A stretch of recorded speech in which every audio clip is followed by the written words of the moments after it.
everybody, welcome to day 11 of my July vlogs.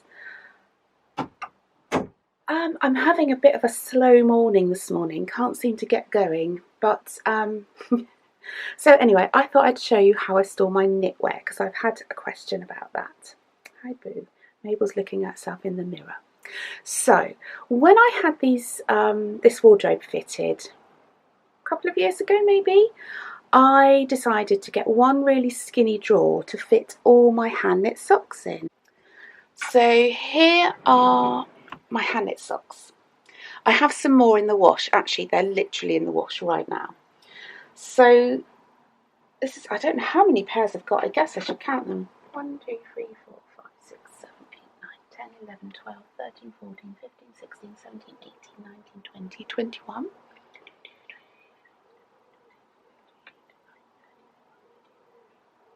35 pairs in here, and I've probably got another 5 or 6 pairs around. Yeah, so that's how I store them. Usually kind of takes up about that much space, but at the moment I've got my lovely washcloth. This is really nice actually, I should use it. It's kind of in my drawer looking pretty. This is by Blue Bee Studio, this pattern, and it's really lovely. So yeah, I do recommend that pattern, and if you're interested, all my details are on Ravelry. These are two of my little, I'll show you one, that's easier isn't it? My little bunny bags, which I made around Easter time, but they're good for anything really, and have a little drawstring. So that's one of my patterns, in both in my Etsy shop and on Ravelry. And this is the other colourway. And so this is how I store my socks. So when they come out of the wash, I fold them in half, and then I just kind of roll them into 3, like that, and then pop them in, and they're all neat and tidy. Talking about washing, I always wash my socks, especially in the washing machine on the woolen cycle on cold, and I've never had a problem, and it's so easy. And then I let it spin and I just hang them in my, either on the washing line or in my airing cupboard. So yeah, that's all my socks. I just love it. I love opening that drawer. It's just like, oh, which one's today? Obviously I've not been wearing so many because it's been really warm. It's really warm again today, and muggy, and yesterday was very muggy. But I have been wearing my shorties, and I've only got 2 pairs, so I desperately need to make some more shorty socks. As for shawls and hats and gloves and things, sorry Boo, just had to budge Boo out of the way. Can you see? Put you down a bit. Not to go out, puppy. Okay, darling. I keep them in the next drawer down. Also in here is things like sarongs, swimming costumes, things like that. But I've covered, oh, and bras, but I've covered all that up, so that's not to scare you, especially with my bras. And these are all my shawls. This is my hat. I think I've got more hats and gloves downstairs, and I just keep it all in here. So this one here was a gift from my lovely friend Tracy, who is Tracy RR on Instagram and Comfy Red Couch on YouTube. This one here was a gift from my lovely friend Chrissy, who is Chrissy Crafts. And I think the rest I made. So all the details for the other ones are all on Ravelry. So that's my shawls and gloves and accessories. Oh, let me just show you how I store my necklaces. I use, it was called a tie rack. So you just, men use them to hang ties, but I just hang my necklaces on them, and it just keeps them so neat and tidy. You can maybe see some of my favourites there, my bunnies, and my unicorn bunny, who is also a mermaid. So that's how I store my necklaces. And there is my knitwear pile. It's not huge, my garment pile. It's not huge, but it is growing.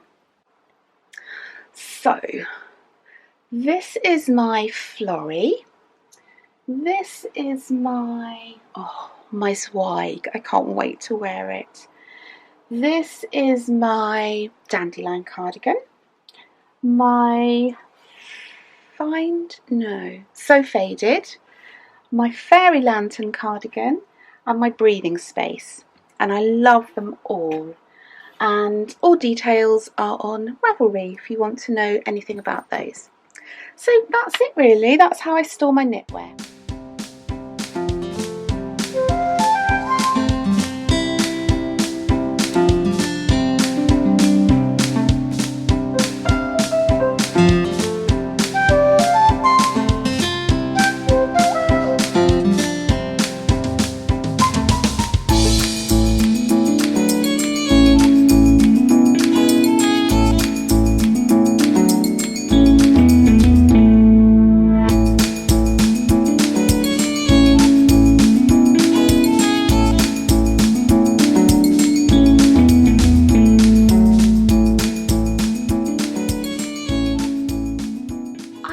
Ironing for what seems like hours and hours. Well, maybe it is hours actually. I didn't start very early this morning, but I have done a lot of ironing, hence my hot flustered look and extra frizzy hair. I've just made myself a rose tea, and the little label today was lovely and I wanted to share it with you. It says, "When you act with compassion, you will never be wrong." And that's so true, isn't it? Anyway, the reason I'm popping on here this afternoon is to announce the winner of the giveaway. In my last, Mabel having a sniff around, in my last usual podcast, which probably is about 4 weeks ago, I announced a giveaway for these beautiful sock blockers from Dandelion and Dogwood. How gorgeous, let me show you one. How gorgeous are they? And they have these gorgeous cut out dogwoods and the logo and a little hanger, and they are so smooth. For wooden sock blockers, they are incredibly smooth. Love them, they are gorgeous. So, it was for a set or a pair. Don't know what you'd say. A pair of sock blockers. Yeah, a pair. You'll get a pair of sock blockers, and also you'll get a gorgeous dogwood pin. How pretty is that? It's so delicate and elegant, isn't it? Unlike my nails, please excuse them. I really need to do something with those. I just keep running out of time to do things, and nails are way down on my list, which they shouldn't be. Maybe tonight. So, the winner has been drawn by Siri, who, I love using Siri. You say to him, "Siri, please draw a number between 2 and whatever your number is." And he'll just come back and go, "The number is," it was 30 something, was it 33? Can't quite remember. But the winner is Elaine, and Elaine's Ravelry name is Apple Pie. I'll write it on the screen because it's really, really cute spelling. And she's actually not far away from me in Hampshire, so that's really funny. These are actually my goodies, and so the lovely Amy, who is half of Dandelion and Dogwood, Jen being the other half. So Amy will post your goodies off to you. So if you could let me know your full name and address, and if I don't hear from you, I will message you. I'll message you anyway, because this is not a normal podcast, you may not see. So I'm just going to message you, Elaine, and we'll get that organised. So thank you so much to Amy and Jen for these gorgeous, gorgeous donations, and yeah, congratulations, Elaine. I have no bread, so that means no toast. I like toast. And also I have an avocado, which is just looking perfect. So I thought if I made some bread today, I could have avocado on toast tomorrow. And also, I've just watched my lovely friend Alice, who has changed her name and is now Homebody Diaries. Anyway, she has a YouTube channel, and I just watched her video just a second ago about growing an avocado stone. So I'm really excited. So I'm going to do that. But first of all, I need some bread.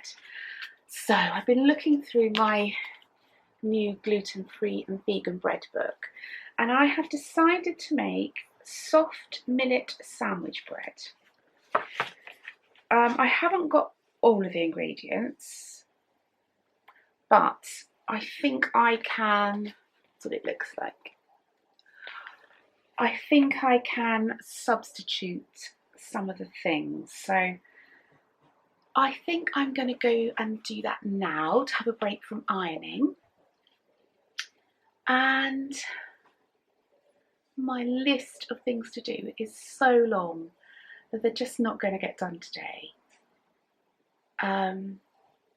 But that's okay. I'm trying to be chilled about it all and not let it get on top of me, because I'll just work through it. Some things have deadlines, so I'll work through those things first, and I'll just see how it goes.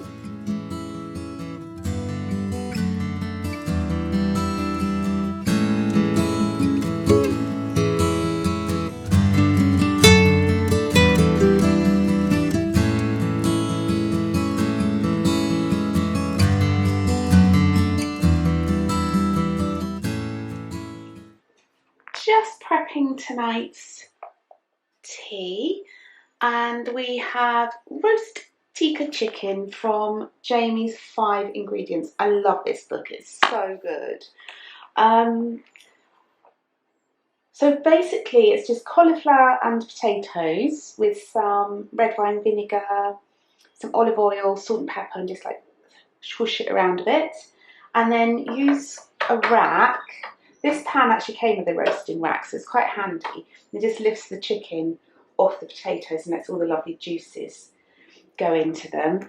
And this is just a free range chicken, and I've just rubbed it with tikka paste, which to be honest is not my favourite, but the boys love it. So I'm doing myself some lovely stuffed peppers, and I'll have some of the potatoes and cauliflower with it.